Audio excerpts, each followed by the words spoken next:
What's up everyone, and welcome back to the channel. Today we've got a lot to get to, so let's get started. Conor McGregor is coming back and wants all the belts. Conor McGregor is notorious for making bold claims, but the statements he's made in the past few weeks regarding his return have been above and beyond that. Just a short few weeks ago, McGregor teased the idea of making his return, suggesting lightweight champion Charles Oliveira take a fight with him. But now he's calling out Kamaru Usman and says he wants the title shot at 170. Following the broken leg injury Conor suffered last July against Dustin Poirier, he claims to be back to training twice a day and says he's choosing to lift weights and bulk up rather than worry about cutting weight again. In his own words, Conor believes in himself in a fight versus Usman. He feels strong and healthy ahead of his comeback. Everyone, however, isn't the biggest fan of this walking back into a title shot idea. Islam Makhachev decided to chime in on Conor's antics, saying he thinks Conor isn't even capable of making 155 anymore, and predicts he'll end up taking a fight with someone older like Nate Diaz, claiming McGregor is only in it for the money and nothing more. Even Joe Rogan says he thinks Conor's walking right back into a UFC title shot is crazy, but UFC Hall of Famer Michael Bisping thinks it could be in the UFC's best interest when it comes to the potential pay-per-view buys. Do you think it's fair that Conor could potentially walk right back into a title shot? If you own the company, would you want that to happen? You probably would, let's be honest, because the reality is Conor's best days are long gone. They're behind him. You know, you can't stay at the top forever. Perhaps. Probably. Got to respect this about him. He loves the fight game. You know what I mean? Yeah. And I respect that about him. I really do. So that's the only thing that he can't buy. Right. I mean, the guy can buy whatever he wants. Right. He's buying yachts and this and that, and God bless him. But you can't buy the UFC Championship of the world. That's the only thing you can't buy, so he's got no choice to go and fight for it. And he's still choosing to do that. You have to respect that, to be honest. All in all, Conor does admit that it's important that he doesn't deplete himself cutting weight again. He claims to feel confident fighting at a more comfortable weight against Usman. And I feel confident against Usman. A jab-happy, sloppy, orthodox wrestler with no submissions whatsoever. What's he gonna do? Where's the danger here? I don't see a danger with him. His ground and pound isn't strong.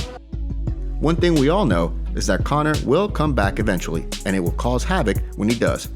Who do you want to see Conor fight? Following a squabble with local Mexican police, Brian Ortega is stuck south of the border. Brian Ortega is going to have to focus his efforts on getting back to the United States after cops in Mexico reportedly took away his license in some undisclosed incident south of the border. Ortega was recently in Mexico, where his family is from, and at some point, it looks like there was some kind of incident involving cops and ended with Ortega's driver's license getting taken away, and he isn't able to return to the States until this is resolved. He took to Instagram to post a story about what happened, though leaving out a bunch of details over the exact things that actually transpired here. This is what he stated in the caption. Corrupt cops wanted my money. I told them, F you, so they take my license so I won't be able to get back home. Once this issue is resolved, Ortega will no doubt be back on the mats preparing for the bout against Mexico's Yair Rodriguez, which is reportedly in the works for some time later in 2022. The fight would be a great matchup for both men. Ortega hasn't fought since he lost a unanimous decision to featherweight champion Alexander Volkanovsky at UFC 266 last year. What do you make of this incident between Ortega and Mexican cops? Dana White wants to know why Jake Paul is scared to fight someone his own size. The last time Dana White spoke about Jake Paul, he vowed to never mention his name again. Unfortunately, that only lasted all of 2 months. Since that, Jake Paul has called out a number of UFC fighters, but mainly continued to target both former champions Jorge Masvidal and Conor McGregor. As Jake continues to press Dana for these UFC fights with high-stake offers connected to improving fighter pay, Dana wants the answer to one question. Why are none of these fight offers from Jake picking on somebody his own size? Why isn't he calling out Israel Adesanya, Dana asked, and then quickly followed up by saying, I know, you know, and everybody else here knows why. He won't take that fight. It looks like Dana wants to call Jake's bluff, and it'll be interesting to see how Jake responds. Since his last fight, which ended in a viral KO victory this past December against Tyron Woodley, he's continued to tease a potential move to MMA. However, he doesn't currently have a fight booked in either sport, so anything can happen. Dana does say he's not completely closed off to Paul versus McGregor, but doesn't see the logic in it and wants everyone to understand that weight classes exist for a reason. What do you think would happen if Jake did fight Izzy in the cage? Let us know in the comments. Joanna Jędrzejczyk says Carla Esparza doesn't have enough for Rose Namajunas. While Carla Esparza is set to challenge Rose Namajunas for the UFC Women's Strawweight title, the Boogie Woman, Joanna Jędrzejczyk, is already placing her bets. The former strawweight champion and Muay Thai expert believes that Rose is simply on another level, skill-wise, than Esparza.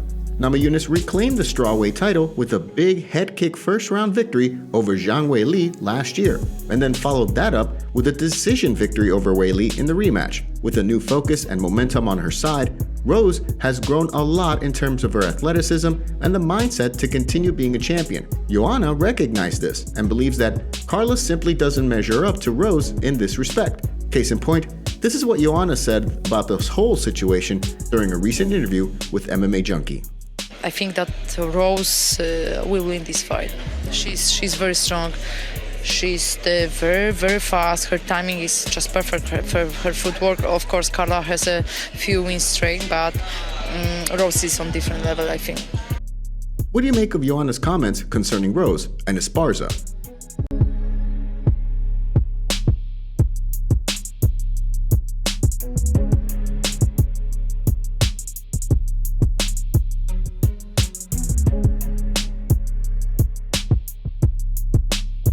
Chael Sonnen believes Alexander Volkanovsky just gave credibility to a Conor McGregor title fight. Recent statements by the UFC featherweight champion Alexander Volkanovsky have gotten the MMA world in a tailspin. In a recent interview, Volkanovsky began talking about his dream opponents and who he would like to test his mettle against. The great mentioned Conor McGregor as one of those dream opponents. In Volkanovsky's mind, Conor was a previous champion of his division, having held the featherweight title simultaneously with the lightweight title just a few years ago. Volkanovski says that he's put away two former featherweight champions already in Jose Aldo and Max Holloway. Putting away a third ex-champ in McGregor would only add to his legacy. Former middleweight title contender and MMA pundit Chael Sonnen is saying that Volkanovski's comments now give credence to a possible featherweight matchup for McGregor whenever he returns. There's already been talk about him challenging for the 155-pound strap, so why not the 145-pound strap? This is what Sonnen said in a recent video on his YouTube channel. It doesn't sound like Volkanovski agrees with you.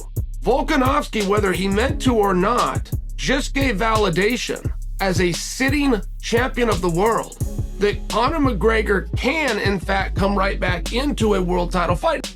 Sonnen goes on to say that it doesn't matter whether Volkanovski was personalizing the talk about McGregor fighting for a featherweight title.